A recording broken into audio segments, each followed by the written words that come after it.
No intervalo de uma partida decisiva em São Januário, Felipe Coutinho chorou no vestiário, não voltou ao banco de reservas e, 4 dias depois, deixou o Vasco da Gama para sempre. O motivo não foi lesão, não foi proposta milionária de outro clube, não foi desentendimento com a comissão técnica.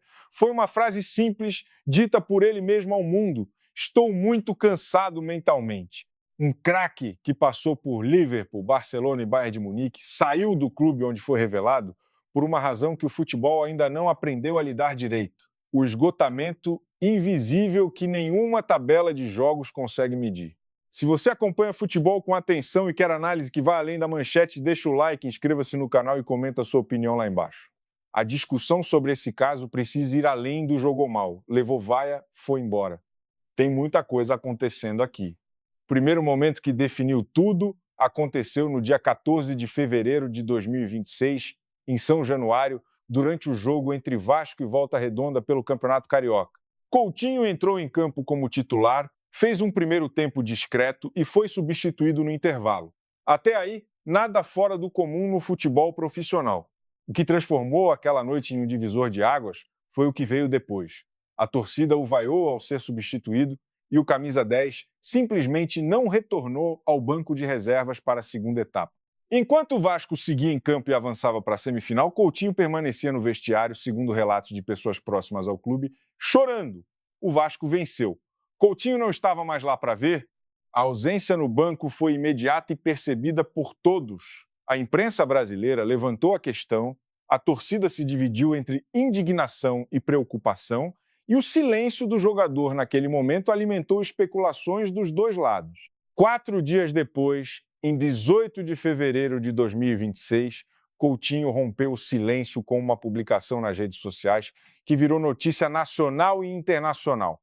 Em um texto longo e carregado de emoção, ele explicou que não voltou ao banco naquele intervalo para priorizar a própria saúde mental. Disse que estava muito cansado mentalmente e que precisava ser honesto.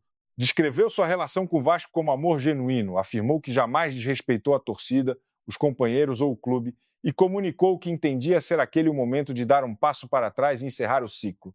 2 dias depois, no dia 20 de fevereiro de 2026, o Vasco da Gama confirmou oficialmente o que já estava claro. O contrato com Felipe Coutinho havia sido rescindido de forma antecipada e amigável por iniciativa do próprio jogador. O clube, que tinha contrato com ele até junho e chegou a iniciar conversas para estender o vínculo até dezembro, aceitou a decisão. A nota do Vasco usou o tom de respeito e reconhecimento, descrevendo o encerramento como resultado de um diálogo transparente entre as partes. O técnico Fernando Diniz tentou, em uma reunião na semana anterior à confirmação oficial, convencer Coutinho a mudar de ideia. Não conseguiu. Segundo a apuração da imprensa brasileira, Diniz encontrou um jogador com a decisão tomada e inabalável. Vale registrar que o próprio Diniz, em 2025, já havia revelado publicamente que Coutinho havia pensado em encerrar a carreira antes do prazo e que o treinador interviu naquele momento, dizendo que todo mundo precisa de ajuda. O vínculo entre os dois era profundo justamente por isso. Diniz, que declarou ter vivido sua trajetória como atleta em constante estado de sofrimento psíquico por causa da pressão externa, via no meia um reflexo de dilemas que ele mesmo conhecia de dentro. O contexto que antecedeu a crise de fevereiro não surgiu do nada. Coutinho retornou ao Vasco em julho de 2024, primeiro por empréstimo do Aston Villa e depois em definitivo, recebido como ídolo que voltava para completar uma história. O início da segunda passagem foi marcado por momentos de brilho técnico e uma identificação afetiva evidente com o clube onde foi revelado. Mas a temporada de 2025 trouxe o primeiro grande abalo, o vice-campeonato na Copa do Brasil diante do Corinthians. Pessoas próximas ao jogador descreveram que, a partir dali, Coutinho sofria para jogar devido ao nível extremo de autocobrança. O sonho de coroar o retorno com o título havia ficado muito próximo e escorregado das mãos. E o impacto psicológico desse resultado foi subestimado por quem olhava de fora. Em 2026, a pressão voltou a se intensificar, o Vasco atravessava instabilidade no início da temporada e a torcida depositava em Coutinho uma expectativa de salvação que ia muito além do que qualquer jogador poderia carregar sozinho. Quando o rendimento oscilou, a reação das arquibancadas foi rápida. vaias, xingamentos e cobranças públicas que, segundo o próprio jogador, questionavam o seu caráter, não apenas a sua performance técnica. Para alguém que sempre foi descrito como reservado e que internalizava pressões sem expor-las, o acúmulo foi silencioso até o momento em que não foi mais possível contê-lo.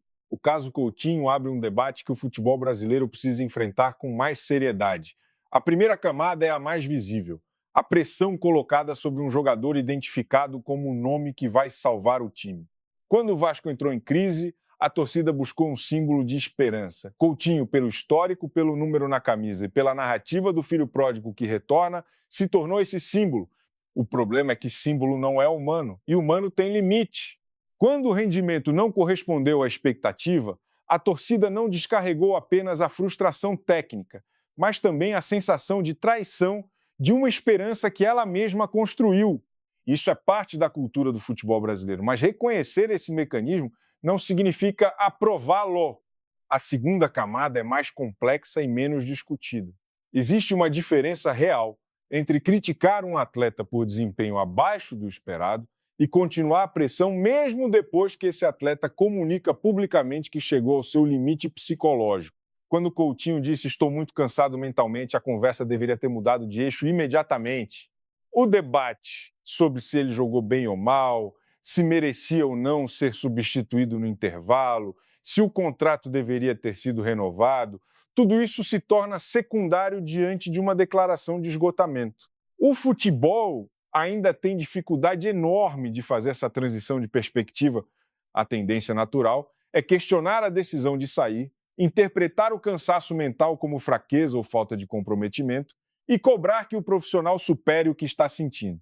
Coutinho, ao colocar palavras públicas no que estava vivendo, forçou uma conversa que o ambiente esportivo prefere evitar. A terceira camada é estrutural. O caso cria um precedente relevante no futebol brasileiro. Um jogador de alto nível, com carreira de elite e visibilidade internacional, pediu rescisão de contrato antes do prazo não para assinar em outro lugar, mas para cuidar da própria saúde mental. O clube, por sua vez, aceitou a saída com um discurso de respeito e diálogo. Isso não é corriqueiro. O que falta agora é que esse episódio sirva como ponto de partida para uma mudança sistêmica. Protocolos de acompanhamento psicológico integrados ao dia a dia dos clubes. Treinamento para comissões técnicas lidarem com sinais de esgotamento e uma comunicação com a torcida que contribua para calibrar expectativas em vez de inflamá-las. Um clube que quer ser competitivo de forma sustentável precisa enxergar saúde mental como parte do planejamento esportivo, não como assunto a ser tratado apenas em emergências. Coutinho disputou 124 partidas com a camisa do Vasco ao longo das duas passagens, marcou 22 gols e deu 9 assistências.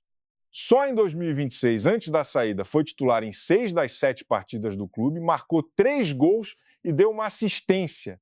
Os números não descrevem um jogador que desistiu. Descrevem alguém que continuou tentando até o momento em que simplesmente não tinha mais como continuar. O que fica depois de 14 de fevereiro, 18 de fevereiro e 20 de fevereiro de 2026 não é uma história de fracasso técnico ou ingratidão. É uma história sobre os limites humanos dentro de um esporte que foi construído sobre a ideia de que mostrar limite é fraqueza. Coutinho fez o oposto. Colocou o próprio limite em público com o nome e o rosto expostos, sabendo que seria julgado por isso. Isso exige um tipo de coragem diferente da que se demonstra em campo. Essa não é uma história de vitória ou derrota. É uma história sobre onde termina o que o corpo e a mente conseguem suportar dentro de um esporte que sempre exigiu que os atletas fossem mais do que humanos. Agora é a sua vez de opinar. Se você estivesse no lugar de Coutinho, teria a coragem de dizer publicamente "estou esgotado" e dar um passo atrás? Ou teria tentado aguentar até o fim? A torcida que vaia um ídolo no momento de crise está exercendo um direito legítimo ou cruzando uma linha que o futebol ainda não soube desenhar? O Vasco perde apenas o nome ou perde uma oportunidade real de reconstrução com um jogador que, em condições diferentes, ainda tinha muito a oferecer? E depois desse caso, os clubes brasileiros têm responsabilidade de estruturar suporte de saúde mental como parte permanente do futebol profissional? Comenta aqui embaixo o que você pensa. Deixa o like se esse tipo de análise faz sentido para você, se inscreve no canal para não perder os próximos postcards e compartilha com quem acompanha o futebol brasileiro de perto. A conversa sobre saúde mental no esporte precisa sair do campo da exceção e entrar no campo da rotina.